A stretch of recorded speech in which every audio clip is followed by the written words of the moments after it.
Hello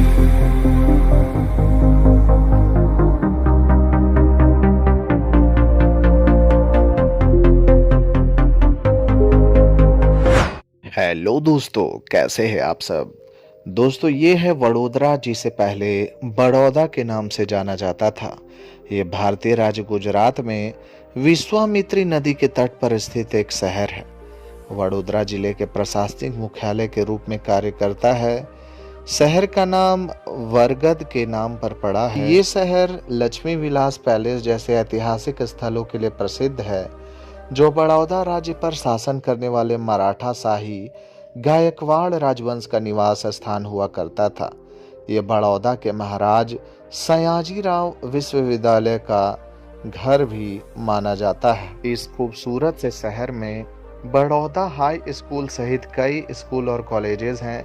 विभिन्न विषयों में उच्च शिक्षा संस्थान मुख्य रूप से इथियोपिया, जिम्बाब्वे, मलावी, दक्षिण अफ्रीका और केन्या जैसे अफ्रीकी देशों से अंतर्राष्ट्रीय छात्रों को आकर्षित करते हैं। बड़ौदा के महाराजा सयाजीराव विश्वविद्यालय के अलावा यहाँ पर कई सारे विश्वविद्यालय हैं, जिनमें मुख्य रूप से पारुल विश्वविद्यालय, नवरचना विश्वविद्यालय, गति शक्ति विश्वविद्यालय, सुमनदीप विद्यापीठ, ITM वोकेशनल यूनिवर्सिटी इत्यादि। दोस्तों, वडोदरा शहर मुंबई को दिल्ली से और मुंबई को अहमदाबाद से जोड़ने वाली प्रमुख रेल और सड़क मार्ग पर अवस्थित है। बात अगर वायु मार्ग की करें तो वडोदरा हवाई अड्डा शहर के उत्तरी पूर्व में स्थित है। वडोदरा में मुंबई, नई दिल्ली, हैदराबाद, बेंगलोर, पुणे और गोवा के लिए उड़ानें हैं। एयर इंडिया और इंडिगो वर्तमान में इस हवाई अड्डे से अपनी सेवाएं संचालित कर रहे हैं। वडोदरा हवाई अड्डे पर एक नया अंतर्राष्ट्रीय टर्मिनल बनाया गया है, जिसका उद्घाटन 2016 में किया गया था। वडोदरा गुजरात का पहला ग्रीन हवाई अड्डा और कोची के बाद भारत का दूसरा ग्रीन हवाई अड्डा है। बात अगर रेल मार्ग की करें तो वडोदरा ऐतिहासिक बॉम्बे, बड़ौदा और मध्य भारत रेलवे का हिस्सा हुआ करता था, जो जनवरी 1861 में शहर में आया था। 5 नवंबर 1951 को BBCI रेलवे को सौराष्ट्र, राजपूताना और जयपुर रेलवे के साथ मिलाकर पश्चिमी रेलवे बनाया गया था। वडोदरा रेलवे स्टेशन अब भारतीय रेलवे के पश्चिमी रेलवे जोन के अंतर्गत आता है और पश्चिमी रेलवे मेन लाइन पर एक प्रमुख जंक्शन है। वहीं बात अगर सड़क मार्ग की करें तो वडोदरा में कई टैक्सी सेवाएं हैं, जो ज़्यादातर वडोदरा रेलवे स्टेशन और वडोदरा हवाई अड्डे के आसपास संचालित होती हैं। इसके अलावा वडोदरा में ओला, उबेर आदि जैसी निजी कैब सेवाएं भी हैं। वडोदरा में just drive, self drive cars जैसी निजी कंपनियों द्वारा संचालित सेल्फ ड्राइव कार रेंटल सेवाएं भी उपलब्ध हैं। वडोदरा बस स्टेशन भी बरगद के पेड़ों के प्रतीक के रूप में खूबसूरती से डिजाइन किया गया है और रेलवे स्टेशन के पास बाजार, फूड कोर्ट और मल्टीप्लेक्स सुविधाएं भी मौजूद हैं। बात अगर डेमोग्राफी की करें तो मैं आपको बता दूं कि 2011 के भारतीय जनगणना के समय वडोदरा नगर निगम और उससे जुड़े क्षेत्रों की जनसंख्या 16,70,806 थी। लगभग 9.4% जनसंख्या 6 वर्ष से कम आयु की थी। वडोदरा में लिंगानुपात प्रति 1000 पुरुषों पर 920 महिलाएं और साक्षरता दर 90.48% थी। अनुसूचित जाति और अनुसूचित जनजातियां क्रमशः 6.63% और 4.07% जनसंख्या का प्रतिनिधित्व करती थी। वडोदरा में मुख्य रूप से हिंदू धर्म के लोग रहते हैं, जिनकी जनसंख्या 85.39% है, जबकि जैन धर्म, ईसाई धर्म और सिख धर्म के लोग यहाँ पर माइनॉरिटी की संख्या में हैं। 2011 की जनगणना के समय यहाँ की 71.37% आबादी गुजराती, 14.83% हिंदी, 7.60% मराठी और 1.91% सिंधी भाषा को अपने पहले भाषा के रूप में स्वीकार किए थे। वडोदरा की अर्थव्यवस्था की बात करें तो वडोदरा में भारतीय तेल निगम की गुजरात रिफाइनरी, गुजरात राज्य उर्वरक और रसायन, रिलायंस इंडस्ट्रीज लिमिटेड के Vadodara manufacturing division, Deepak Nitrite, Parikh Industries, Linde Engineering India और Gujarat Alkalies and Chemicals Limited जैसे कई बड़ी कंपनियां मौजूद हैं। वडोदरा में भारत के 35% से ज़्यादा बिजली संचरण और वितरण उपकरण निर्माता और अनुमानित 800 सहायक कंपनियां अवस्थित हैं। कनाडा की एक कंपनी बॉम्बार्डियर ट्रांसपोर्टेशन ने अल्स्टॉम, सीमेंस और वोल्टास जैसी अन्य निर्माण कंपनियों के साथ मिलकर सांवली में एक रेल कोच निर्माण संयंत्र स्थापित किया है। टाटा समूह और एयरबेस के संयुक्त उद्यम की सहायक company Tata advance system limited ने 56 ऐसे विमानों की आपूर्ति के लिए 22,000 करोड़ रुपए के सौदे के तहत वडोदरा में C-295 परिवहन विमान निर्माण संयंत्र स्थापित किया है। ये शहर का राजस्व करों, सेवा प्रावधान और राज्य सरकार की सहायता से उत्पन्न होता है। करों में सामान्य कर, संरक्षण कर और जल कर शामिल है। मैं आपको बता दूं कि इस क्षेत्र में तेल और प्राकृतिक गैस की खोज के बाद से वडोदरा विभिन्न पेट्रोकेमिकल उद्योगों का केंद्र भी बन गया है।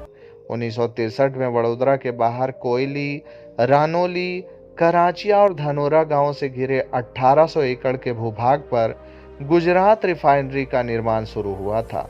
1979 तक रिफाइनरी के उत्पादों में गैसोलीन, डीजल ईंधन, केरोसिन, जेट ईंधन और विभिन्न औद्योगिक सामग्रियां जैसे बेंजीन, टोल्यूनी और नेफ्था इत्यादि शामिल किए गए।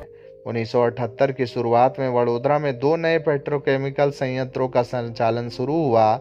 मार्च में एक नेफ्था क्रैकिंग प्लांट और अप्रैल में 80,000 टन क्षमता वाला एक कम घनत्व वाला पॉलीएथिलीन प्लांट। राजनीतिक दृष्टिकोण से देखा जाए तो वडोदरा शहर का नगर निगम या महानगर पालिका वडोदरा जिले का एक हिस्सा है। जिले में प्रशासन के 3 अलग अलग स्तर हैं। कलेक्ट्रेट जिला कलेक्टर के अधिकार क्षेत्र में आता है। शहर लोकसभा सांसद के लिए 1 सदस्य और गुजरात विधानसभा के लिए 5 सदस्य चुनता है। 2011 की जनगणना के अनुसार वडोदरा की कुल शहरी समूह जनसंख्या 35,17,191 है। वडोदरा शहर एक समृद्ध इतिहास और संस्कृति वाला शहर है, जो इसे यहाँ पर आने वाले यात्रियों के लिए एक आनंददायक गंतव्य बनाता है।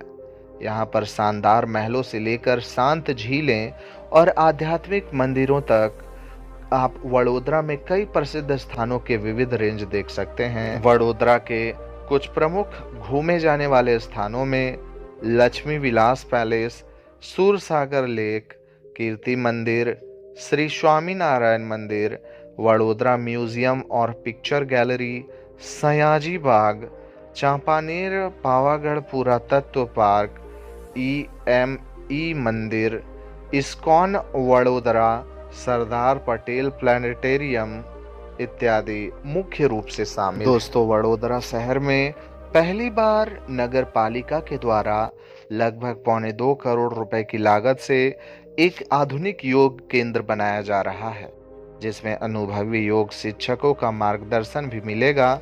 ये योग केंद्र 2026 में बनकर तैयार हो जाएगा, जिसमें एक साथ लगभग 100 लोग योगा कर सकेंगे।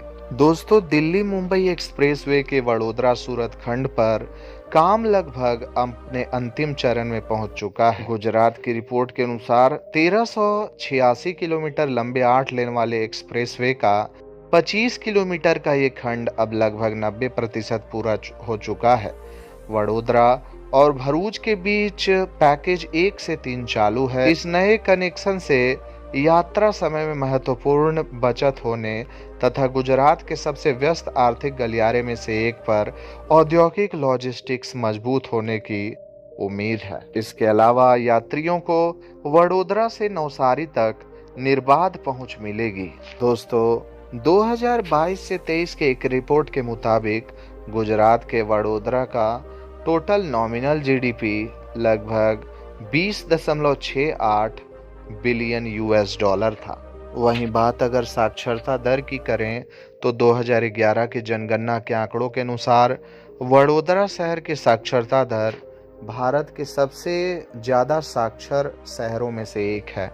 यहाँ की साक्षरता दर 90.63% थी, जिसमें पुरुष साक्षरता दर 93.83%, और महिला साक्षरता दर 87.18% थी। दोस्तों, वडोदरा शहर रहने के लिहाज से एक बेहद ही अच्छा शहर माना जाता है।